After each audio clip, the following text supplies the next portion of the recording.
it's like nothing else. It is a pilgrimage. You've been where your heroes lived and died. The Busby Babes are the bedrock of the club. When you're there, you're part of something special, and when you leave, you take that with you forever. We're doing it because we love United. To us, United is life. We'll keep the red flag flying high, 'cause Man United will never die.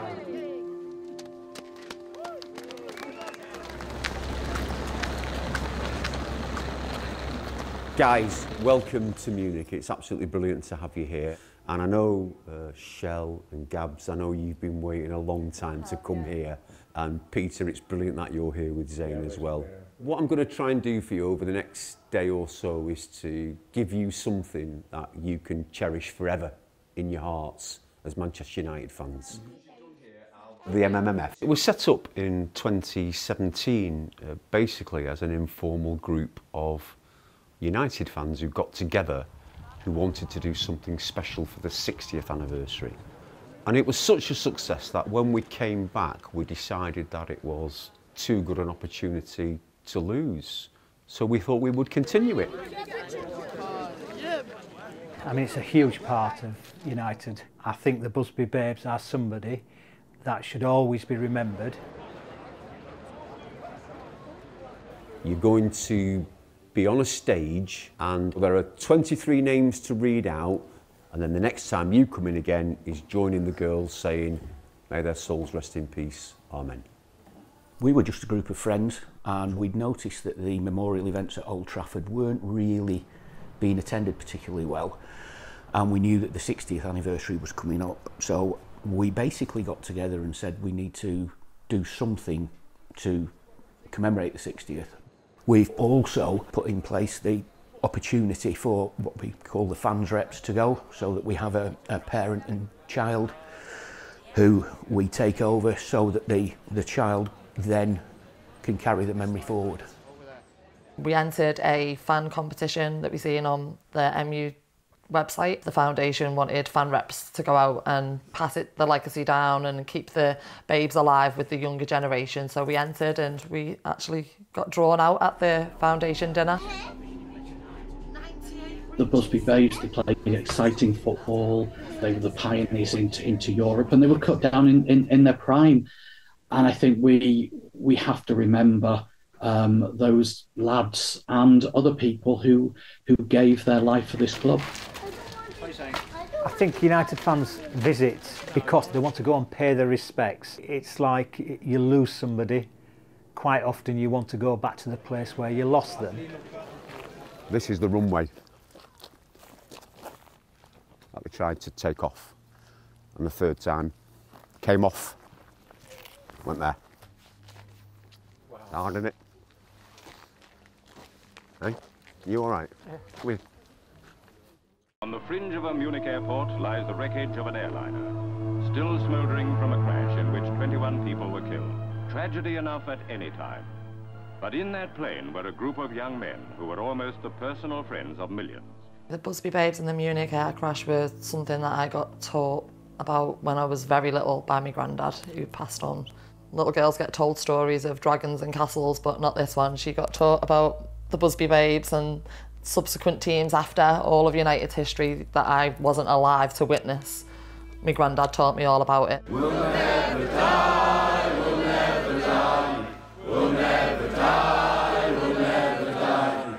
We'll keep the red flag flying high, 'cause Man United will never die.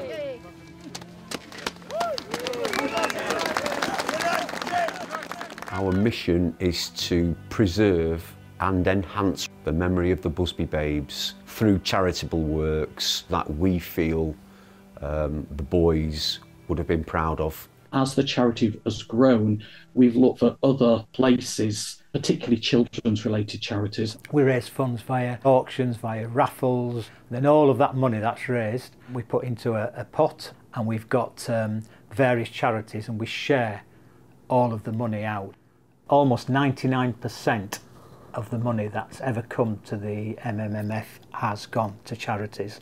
And the remaining 1% is basically accountancy fees.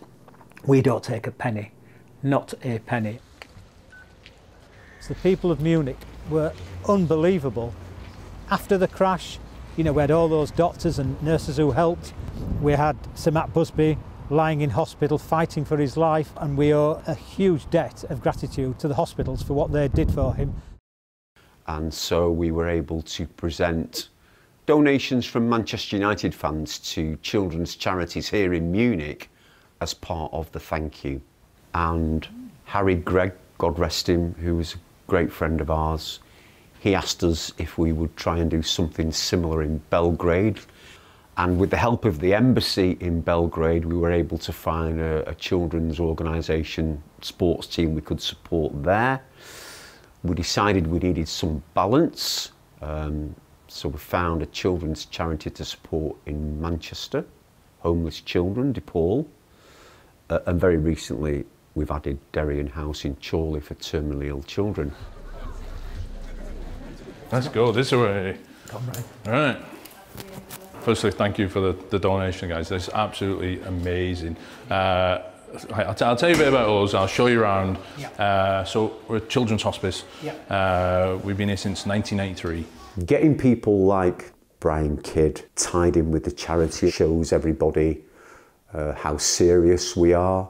It was an honour and a privilege to be given the opportunity, because I honestly thought there's a lot more people worthy of it than me, and I hope in some small way I can help. Karen, this is Ifti, and Brian, this is Karen, our CEO. Hi, Karen. Well, we've been working with the foundation for the last year. It's a fairly new relationship for us. We're absolutely delighted that the foundation have chosen to support Derry House Children's Hospice. Staffing is huge. So wow. This is the bulk of the cost. How many have you got? I think last time I checked it was about 140. We have to raise over £6 million each year to fund all the different services for the families and the children, and so every penny counts. So yeah, so these are for what we call young adults aged between 16 and 26. When we speak to them, we often say to them, what is it you like about it? And they'll say, I like to come here because I can eat what I want, I can stay up till when I want, and I can go to bed when I want. And I remember saying to one of these lads in particular, what do you mean you can go to bed when you want? Can you do that at home? He says, make them in a wheelchair. When I go to bed, my mum and dad put me in bed. If they're going to bed at 10, I'm going to bed at 10. Even down to going out to a football game, they can't do it at home because the mum and dad probably don't have just the transportation to do it. I hope if you're taking them to football matches, you're not... we have had some... you know what's coming here, don't you? Yeah, don't worry. Taking them to Old Trafford and not corrupting them. No, we won't be going anywhere else. Well, they won't be going City, I don't think, and they won't be going to Liverpool, so...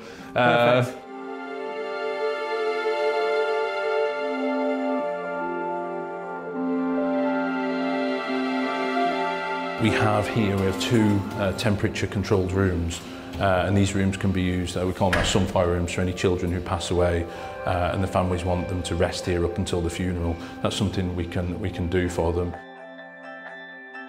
In one sense, it's been a sad, sobering experience as well. You know, my mind was drifting onto the poor children that have passed away as well, you know. That for me was the emotional one.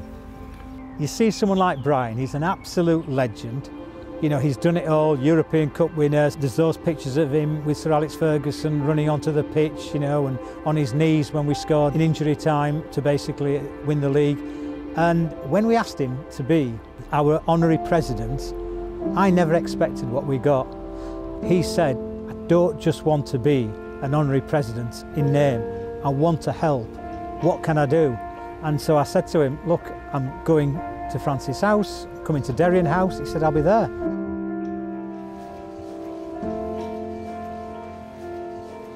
Welcome everyone, wherever you've travelled from, near or far, to this, the 65th anniversary memorial ceremony here in Manchester Platz, Kirchtrudering in Munich.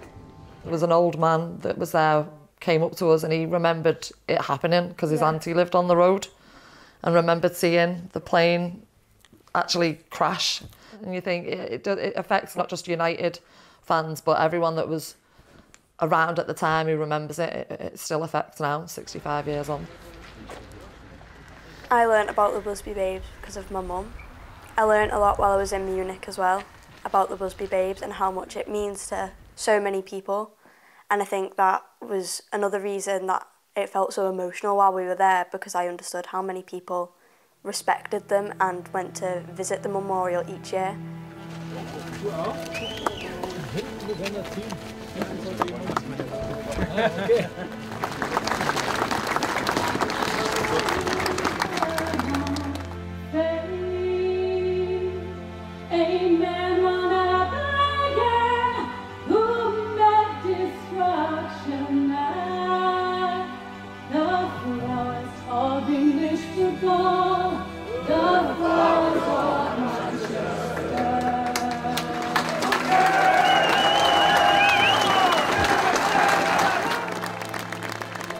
Definitely proud of my football club and the fans of Manchester United who were absolutely outstanding today.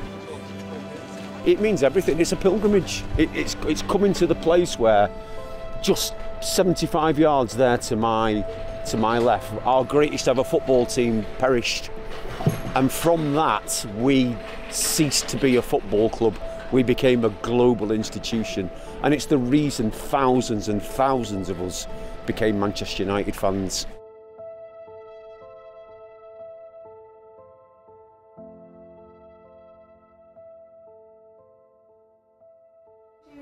Go on, Brian. Hi, Brian. I did how's things? All right, I'm in. Hi there, I'm Mutv. Hello. Yeah, pleased to meet you. When did you move? Oh, yeah, same here, David. How are you doing? Okay. Always good. Yeah. Morning, David. Mutv Ahmed. Francis House was set up in 1991 to provide a children's hospice for young people under the age of 16 who have a life-threatening or life-limiting illness.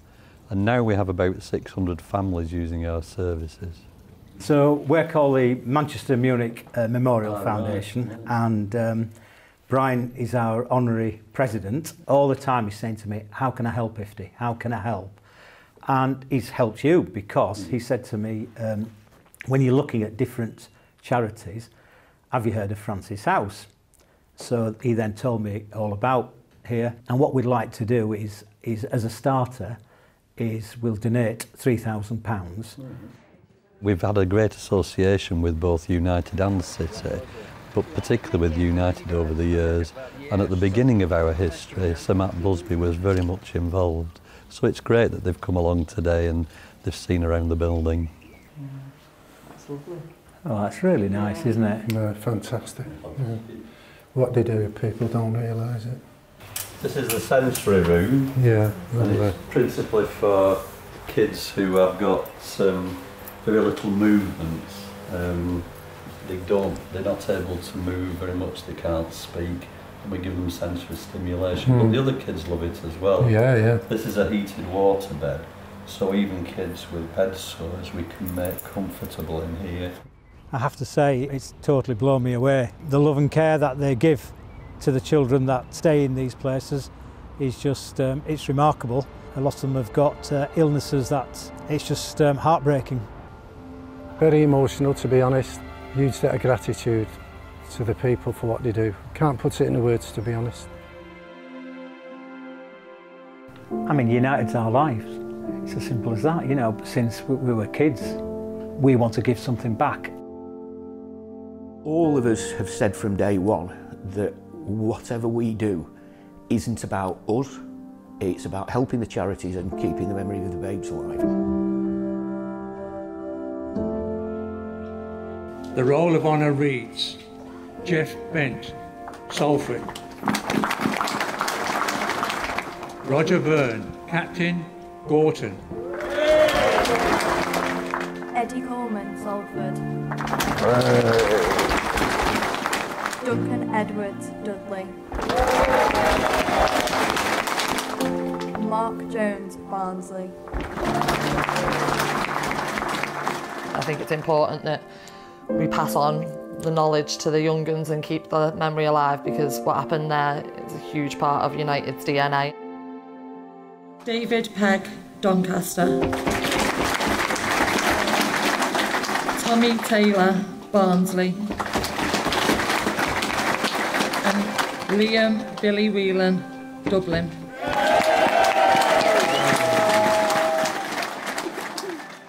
I love my football club. and I love the Busby Babes, and I'm proud to give something back.